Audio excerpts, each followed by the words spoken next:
Salut et bienvenue dans ce petit audio. Alors j'ai pas envie de dire podcast parce que voilà, c'est juste une petite conversation, alors plutôt un monologue pour être plus précise. Voilà, donc installez-vous tranquillement. Vous pouvez écouter, vu que c'est que de l'audio, pendant que vous marchez, pendant que vous êtes en voiture, où vous voulez. Donc on va parler, je vais vous donner des nouvelles de plein de trucs. J'ai noté les points dont je voulais parler, il y a beaucoup de choses. Où on en est au niveau des projets avec l'astronomie pratique. On va aussi bien sûr parler pas mal d'astro, les différents setups, les problèmes que j'ai rencontrés ces derniers mois, comment je les ai résolus, mes futurs setups astro, tout ça. Alors aujourd'hui on est le mardi 1er juillet. Je sais pas chez vous, ici il fait méga chaud, je pense qu'il fait chaud partout. Si vous habitez en France ou dans le coin, voilà, on a bien chaud. Alors pour l'astro, ça fait plutôt plaisir.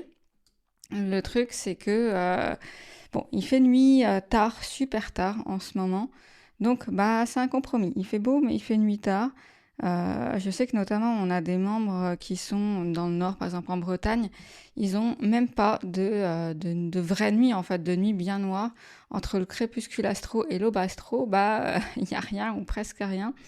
Donc voilà, c'est pas forcément idéal, mais bon, là on est du bon côté entre guillemets pour nous les astronomes. La nuit va être de plus en plus longue et a priori ils continuent d'annoncer chaud et beau. Donc quand même de quoi bien profiter, a priori mieux que l'été qu'on a eu l'année précédente. Donc ça, c'est cool. Alors, de quoi je commence On va commencer par la newsletter. Donc, je pense que si vous écoutez ce podcast, je le partage surtout dans la newsletter. Donc, vous recevez déjà la newsletter de l'astronome ou l'astrophotographe. Je sais plus, je l'avais en fonction des périodes, je l'appelle l'astronome ou l'astrophotographe. Donc cette newsletter, les mails qu'on vous envoie, alors c'est le format avec lequel j'ai le plus de mal d'avoir un rythme. Vous avez peut-être remarqué, mais il y a des périodes où on envoie pas mal de mails, des périodes où on n'envoie presque pas de mails ou juste pour annoncer qu'il y a une vidéo YouTube. Donc voilà, clairement, on a du mal à trouver le rythme qui convient. Donc on teste des choses. Voilà, on a testé il y a quelques semaines. On a envoyé pas mal de mails parce qu'on s'est dit, allez, cette fois, on essaye de se trouver un format qui soit régulier. Bon, c'était peut-être trop. Voilà, on teste des choses. N'hésitez pas, quand vous recevez des mails, à nous faire vos retours. Là, ce qu'on avait essayé, donc ça nous convenait pas sur le long terme, on n'est pas capable de le tenir. Aussi, dans les mails, on essaye de parler de nos différents contenus, notamment des formations, parce que moi, là, j'ai 20 formations, donc des trucs qui prennent la poussière. Donc c'est un peu dommage. Donc voilà, on essaye de les mettre en avant aussi. Et ce qui est compliqué, c'est de trouver l'équilibre entre tout ça. Et donc voilà, on n'a pas encore réussi à trouver un format. Vous verrez, on est en pleine réflexion là-dessus. Donc dans les semaines, dans les mois qui viennent, on va sûrement tester d'autres choses. Donc n'hésitez pas à nous faire vos retours. Et puis voilà, on cherche un équilibre. Alors la newsletter, c'est aussi majoritairement, alors pas que, on écrit un peu toutes les deux, mais c'est pas mal Marion quand même qui s'en occupe. Et là, Marion était occupée sur d'autres projets.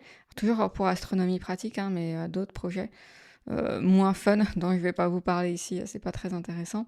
Mais voilà, c'est pareil, j'envoie toujours un mail quand je fais une vidéo YouTube. Ça, c'est pareil, je me dis j'aimerais bien l'enlever, mais je ne sais pas si tout le monde est abonné à la chaîne et voit quand une nouvelle vidéo sort, donc je fais un mail. Mais ça fait un travail en plus qui est un petit peu redondant. À chaque vidéo que je fais, il y a pas mal de trucs à faire, la miniature, l'upload, le montage, tout ça, et donc un mail aussi. Concernant YouTube, justement, là, il y a des vidéos qui arrivent les prochaines semaines. Il y a notamment le test du rotateur, le CAA, là, j'ai pas mal joué avec. Donc, vous allez voir un petit peu mes conclusions, tous les tests, comment ça fonctionne, etc. dans une vidéo. Là, au moment où j'enregistre ça, il y a la vidéo vlog qui est sortie il y a quelques jours, il y a 2 jours, et elle a super bien marché. Elle a fait plus de vues que mes vidéos d'habitude. Alors je sais que c'est un format qui intéresse pas mal. Donc voilà, c'est plutôt chouette. Je pense que les gens aiment bien un petit peu voir comment ça se passe en vrai, pas juste parler. Et puis c'est un peu plus fun que des trucs, que des tutos super techniques. Comme je disais à la fin de la vidéo, voilà, ça, j'en ai fait pas mal à une période. J'en fais moins une fois de temps en temps. C'est fun à faire. Mais ça demande vraiment beaucoup de travail. parce que à chaque étape, il faut filmer. Au-delà de filmer, il faut avoir des choses à dire. C'est assez redondant quand je sors le télescope, etc. On fait tout le temps la même chose en fait, hein. Donc voilà, si vraiment je voulais faire des bonnes vidéos là-dessus, c'est vraiment un métier à part entière en fait. Il faut vraiment se concentrer pour avoir toute une réflexion sur la vidéo, sur le storytelling, sur les angles. Et ça prend du temps. Et en fait, on peut pas être excellent dans tout. Donc après, c'est un choix. Est-ce que je me concentre sur le fait de faire des belles vidéos astro, justement, des trucs un peu vlog, un peu style Astro Backyard l'américain, s'il y en a qui regardent ces vidéos, ou alors est-ce que je me concentre plus sur l'astro? Voilà, ça dépend des périodes. Il y a des périodes où ça m'amuse de faire des vidéos. Et puis il y a des périodes, le plus souvent, très honnêtement, où en fait, moi, mon métier au départ, c'est l'astro. La vidéo, ça me sert à partager. Ça me sert aussi à faire découvrir mon travail, découvrir ce que je fais. Mais voilà, c'est plus un moyen qu'une fin en soi. Même si j'aime beaucoup la vidéo, j'aime bien les films, etc. Donc il y a un côté fun, mais à un moment donné, il faut un petit peu choisir ses combats. Il y a un autre truc aussi, c'est que tout ce que je fais, à force, ça devient naturel. Et je pense plus forcément à le dire, je sais plus forcément toujours quoi dire. Donc voilà, au niveau de YouTube de manière globale, j'essaye d'être assez régulière sur les vidéos, une par semaine. Ça va dépendre des périodes. Vous avez pu voir, généralement, mon cycle, c'est un petit peu, pendant plusieurs semaines, je vais réussir à avoir un rythme, une vidéo par semaine. Et à un moment donné, je vais décrocher, je vais faire une pause pendant quelques semaines, puis je vais revenir. J'ai jamais réussi vraiment à garder sur du très long terme une vidéo par semaine. Pourquoi? Parce que j'ai l'impression de m'essouffler au bout d'un moment. Et comme je disais, ne plus savoir quoi dire. Et faire des vidéos juste pour faire des vidéos, si j'ai pas vraiment un sujet, un truc dont j'ai envie de parler ou que je trouve intéressant, j'y arrive pas et je pense que c'est pas une bonne idée. Je pense que ça se sent si on se force, notamment sur ce type de choses créatives. Donc voilà, des fois, je fais pas de vidéo, j'ai besoin de faire une pause pour retrouver de l'inspiration. Et une fois que l'inspiration est revenue, j'aurai d'autres idées, de choses à tester, de choses à dire. Et dans ce cas-là, je reviens. Mais là, du coup, sur YouTube, ça va presque faire 7 ans que je fais des vidéos. Donc voilà, au bout d'un moment, il faut réussir à se renouveler. Et c'est pas toujours évident. Alors maintenant, si on parle un peu des setups. Donc plus astro. Alors, donc là, j'ai 2 setups. Donc mon setup en Espagne et le setup à la maison. Donc j'ai commencé à vous parler de celui en Espagne. Donc celui en Espagne, ces derniers mois, j'ai eu des gros problèmes avec la monture. Mon M5 qui avait beaucoup de backlash. Donc le backlash, c'est le jeu mécanique au niveau des axes. Alors c'est surtout la déclinaison, ça peut être aussi l'ascension droite, mais c'est surtout la déclinaison souvent qui est touchée. Donc j'avais beaucoup de jeux et en termes de guidage, j'avais des problèmes, mon guidage n'était pas très bon. Donc voilà, donc j'ai fait 2 choses, j'ai beaucoup bossé, alors ça sans forcément que ça ait de rapport, mais j'ai beaucoup bossé sur le logiciel PHD2, j'ai énormément creusé ça, je vous en reparle un petit peu après. Et j'ai aussi, à côté de ça, donc PHD2 aussi, ce qui m'a permis un peu de compenser mes backlash par rapport à certains réglages avancés. Mais au-delà de ça, il a fallu aussi que je répare la monture. En tout cas, que je fasse réparer la monture. Donc j'ai contacté ZWO, qui m'ont fourni des notices justement pour régler ça. Il fallait en gros resserrer les vis. Je simplifie, mais c'est un petit peu l'idée. Et donc j'ai pu envoyer ça aux personnes de l'observatoire qui m'ont dit ok, ça marche, on le fait, on peut le faire. Donc ils l'ont fait, ils ont ouvert la monture, ils ont suivi donc les instructions qui étaient fournies par ZWO, ils ont resserré et ça a plutôt bien marché. En termes de backlash maintenant, c'est vraiment bien compensé, donc ça c'est top. Et donc je disais, ouais, PHD2. Alors je fais du guidage avec PHD2 depuis que le setup est en Espagne. Ça fait plus d'1 an maintenant. Mais voilà, je l'utilisais de manière assez simple. J'étais jamais allée forcément dans les réglages avancés. Et donc là, cette fois, j'ai eu envie, ça faisait un beau temps que je voulais faire ça, de vraiment... J'ai pris des semaines, ça fait même plusieurs mois maintenant, où je me suis mis à fond dans PHD2. J'ai voulu tout comprendre comment ça marche pour optimiser au max mon guidage. Donc voilà, là, c'est bon, PHD2 me sort par les yeux, je ne peux plus le voir, j'en peux plus, je sature un peu. Mais en tout cas, ce que j'aime bien faire quand c'est comme ça, quand je creuse vraiment un sujet à fond, c'est que je fais une formation, où là, en l'occurrence, j'ai mis à jour ma formation autoguidage, qui au départ était plutôt liée à la formation autoguidage que j'avais faite, était plutôt basée sur l'ASIR, sur le guidage de l'ASIR. et tout le reste, le choix du matériel, l'utilisation du matériel, etc. Mais en termes de logiciel, j'étais sur l'Asia. Et donc ça faisait un bout de temps que je voulais aussi compléter la formation pour mettre PHD2 dedans. Donc voilà, puisque moi j'ai bien poncé le sujet, j'ai mis à jour, j'ai fini il y a quelques jours justement de poncer tout ça, de mettre à jour la formation. Donc les vidéos sont en train de sortir. Si vous avez déjà la formation autoguidage, vous allez avoir automatiquement les nouvelles vidéos. Il y a plusieurs heures, parce que PHD2 c'est assez complet, donc il y a pas mal de choses. Je suis vraiment contente de cette mise à jour. Ça fait que la formation, je trouve, elle est méga complète maintenant. Il y a aussi tout un module sur l'analyse des courbes. Parce que le guidage, c'est vraiment le truc le plus complexe. Si on met de côté le côté traitement, si on parle juste de la prise de photo, le guidage, ça peut... Soit ça se passe bien, et bon, ça va, mais il faut faire en sorte que ça se passe bien. Mais si ça commence, si votre guidage n'est pas bon, vous pouvez vraiment tomber dans les abysses de comprendre d'où est le problème et donc analyser les courbes de guidage. Donc voilà, j'ai mis tout ça dans la formation, justement, tous les problèmes sont possibles d'être rencontrés en fonction des formes de la courbe, comment savoir d'où vient le problème. Évidemment, j'ai aussi pas mal parlé de backlash, comment j'avais compensé mon problème, résolu tout ça. Enfin voilà, je suis contente de ça. Si vous avez la formation, donc voilà, vous allez avoir automatiquement accès. Si vous ne l'avez pas, que ça vous intéresse, vous verrez dans les prochains jours, je vais vous en reparler par email.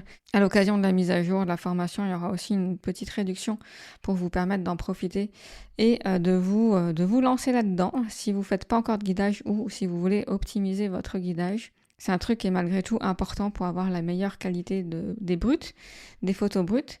Et donc, comme je dis souvent, plus vos brutes sont bonnes, plus votre photo finale est bonne. Et en plus, moins c'est pénible à traiter. Donc voilà pour mon setup en Espagne. Alors, à côté de ça aussi, sur le setup en Espagne, maintenant, il est utilisé, je ne sais pas si vous aviez suivi, on a bossé pendant des mois pour pouvoir donner accès au télescope à vous, pour que d'autres personnes que moi puissent l'utiliser, puissent le réserver.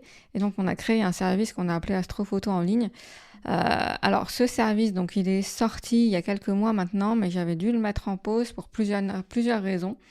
D'une, la météo en Espagne, alors là il fait beau, mais avant tout ce qui est mars, avril, on n'a vraiment pas eu un beau temps cette année, ça a été vraiment compliqué. Donc voilà, j'avais mis en pause à cause de la météo. En plus de ça, j'en ai profité pour refaire tout le système qui contrôle le télescope. Concrètement, je n'utilise plus Nina sur mon télescope en Espagne. Pourquoi ? Parce que Nina, ça va bien si vous l'utilisez chez vous, voilà, ça marche, mais c'est pas super stable et pas super fiable. Et moi, du coup, j'ai besoin de quelque chose de fiable et de stable, puisque c'est surtout à cause du service qu'on a créé.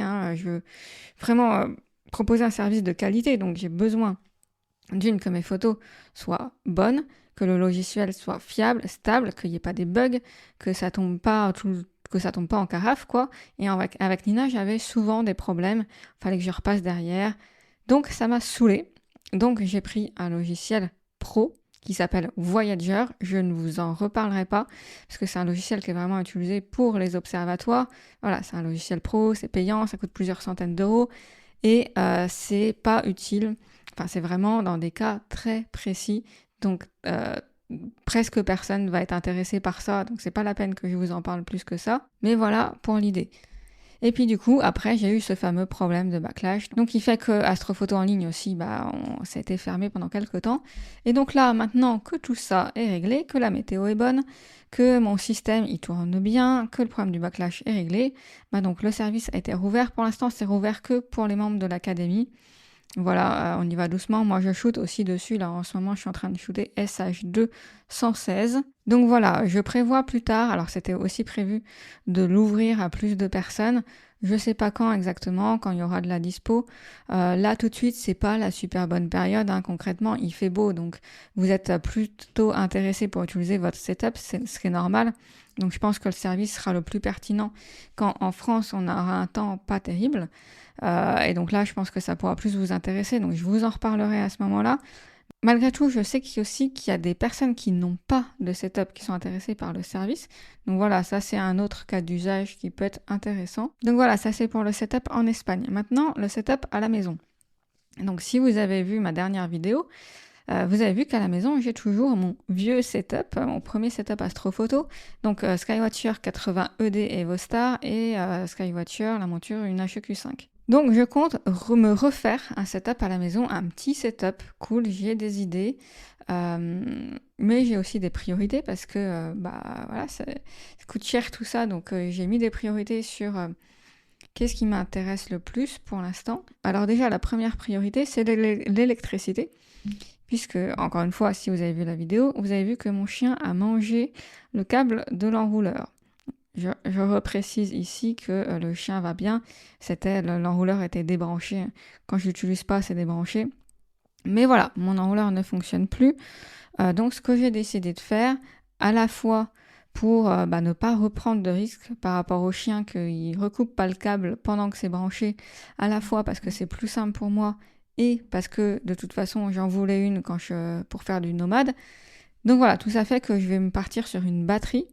C'est une question qu'on me pose souvent sur les batteries, donc je vous parlerai de la batterie que je vais prendre, tout ça. Donc ça, c'est la première priorité, la batterie. La deuxième priorité, ça va être de changer la monture, parce que l'HEQ5, c'est lourd. Et maintenant que j'ai goûté à l'Harmonic Drive quand j'avais mon M5 qui était ici, ça fait bizarre. Et elle me manque un petit peu, mon M5 qui est en Espagne. Donc voilà, je vais me reprendre une petite Harmonic. J'ai des pistes, mais pour l'instant, je ne peux pas vous en parler. Donc on verra, ça c'est pareil, ça viendra. Ça, c'est la deuxième priorité. La priorité après, c'est les accessoires. Petit 1, l'EAF, parce que shooter sans moteur de mise au point, franchement, c'est la galère. Je risque d'avoir trop de photos à jeter, ça va me saouler. Donc voilà. Et après, donc ça, c'est pas la priorité, c'est l'avant-dernière priorité, on va dire. Possiblement, je repasserai sur une caméra mono. Là, j'ai une couleur, l'ASI 2600 MCR. Donc où il y a la lasière intégrée. Ça, c'est pareil, hein. Je vais continuer de le tester. Je ferai une vidéo YouTube aussi sur mes conclusions sur la caméra. Mais voilà, je vais garder cette caméra couleur pendant quelques temps, je pense. Ça va aussi me permettre de fournir des photos couleur pour les membres de l'académie, à qui je fournis tous les mois des photos. Alors généralement, je leur fournis des photos du télescope en Espagne pour avoir la meilleure qualité possible. Mais le truc, c'est que voilà, pour les personnes qui débutent, il y en a qui aiment aussi avoir des photos couleur, puisque moi en Espagne, je suis en mono. Le mono, c'est la meilleure qualité, hein, clairement. Et puis en termes de traitement, ça paraît un peu contradictoire, mais c'est plus simple, notamment sur le SHO. Moi, je fais beaucoup de SHO, de palettes de Hubble. Donc voilà, je vais choper un peu de data en couleur, justement pour donner ça aux membres, pour mettre ça dans les formations, tout ça. Et à un moment donné, je suis quasi sûre que je repartirai sur du mono. Le truc qui me saoule le plus en mono, c'est la roue à filtre. À la maison, je veux vraiment un setup simple, nomade, le moins encombrant possible. Et donc, il y a la roue à filtre. La roue à filtre, ça prend un peu de place. Donc voilà, c'est en réflexion. Voilà pour ça. Je crois qu'on va arriver au tour. Dernière chose dont je voulais parler, c'était ce podcast. Voilà, j'en fais de temps en temps. Alors j'aime beaucoup ce format. J'aime pas trop l'appeler podcast parce que ça fait un peu pompeux. Enfin voilà, c'est juste un audio que j'enregistre tranquillement.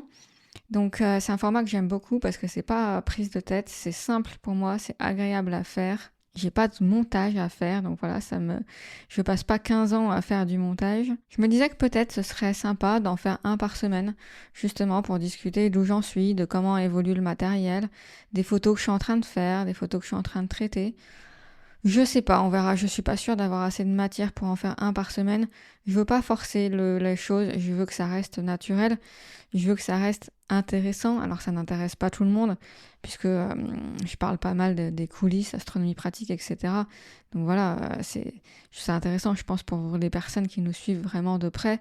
Pour les autres, c'est pas forcément intéressant. Donc bon, on verra. Le fait de forcer un rythme, j'hésite toujours entre forcer un rythme, donc me dire je fais ça une fois par semaine par exemple, ou une newsletter 3 fois par semaine, ou bref, un truc comme ça. D'un côté, ça me permet de créer plus, parce que sinon, sans rythme, en fait, je peux vite ne pas créer, et puis les semaines passent et je crée rien. Donc voilà, ça permet de contraindre un peu les choses. D'un autre, si c'est vraiment pas naturel et que c'est forcé, la qualité est pas forcément là. S'il y a rien à dire, il y a rien à dire. Et j'ai pas envie de me forcer à dire des choses si j'ai rien à dire. Voilà, donc on verra comment tout ça évolue. Je crois que je suis arrivée au bout. Alors c'est vrai, j'ai assez survolé les différents sujets. Je pense qu'il n'y a pas besoin que j'aille plus dans les détails que ça. J'imagine ce qui vous intéresse le plus, ça va être les setups. Ça, vous allez le voir au fil des vidéos YouTube. Je vous en reparlerai. Je vous en reparlerai aussi par mail, probablement. Et puis voilà, derrière, j'ai d'autres projets, notamment de setup. Je ne veux pas vous en reparler ici parce que c'est un peu prématuré. Je vous en reparlerai quand il y aura plus d'avancement. Sur ce, là où je vais vous retrouver le plus rapidement, ça va être dans la newsletter. Encore une fois, la newsletter en ce moment, c'est un peu le truc en chantier. On teste des choses, on teste l'équilibre entre essayer de trouver un format qui vous plaît, vous donner des infos qui vous plaît, mais en même temps pas des trucs trop techniques parce que lire un tuto, voilà, c'est pas ce qu'il y a de plus fun. Et en même temps pouvoir parler de nos produits, notamment de nos formations, mais sans que ce soit trop. Voilà, on est en train de jouer avec les ingrédients, de trouver la recette qui matche bien et pour vous et pour nous. Pour l'instant, pour les newsletters, on ne l'a pas. On y travaille. En tout cas, si vous êtes encore à la fin de ce podcast, de cet audio, j'arrête d'appeler ça un podcast, de ce petit audio, merci. Merci de votre soutien. Merci de suivre ce qu'on fait. Nous, ça nous motive quand on voit qu'il y a des gens derrière à qui c'est utile. Qu'on discute qu'on discute avec des gens et qui nous disent que c'est grâce à nous qu'ils ont pu, en tout cas en partie, qu'ils ont pu reprendre l'astro, à la fois juste leur redonner envie, parce que c'est une grosse partie. C'est la newsletter, c'est un petit peu ça aussi l'idée, c'est juste vous donner envie, vous motiver, donner juste le petit truc qui manque pour se dire allez, cette fois j'y vais, cette fois je le fais, et à la fois le but d'Astronomie pratique aussi, qui a toujours été de démocratiser, de simplifier, d'enlever le jargon autant que possible, ou en tout cas de l'expliquer. Et voilà, sur ça, je vous retrouve dans un mail, dans une vidéo YouTube, dans la formation autoguidage si ça vous intéresse, ou encore dans l'académie, qui est notre plus gros projet, ce dont on est le plus fier. Et sur ce, je vous dis à bientôt, et évidemment, gardez la tête dans les étoiles.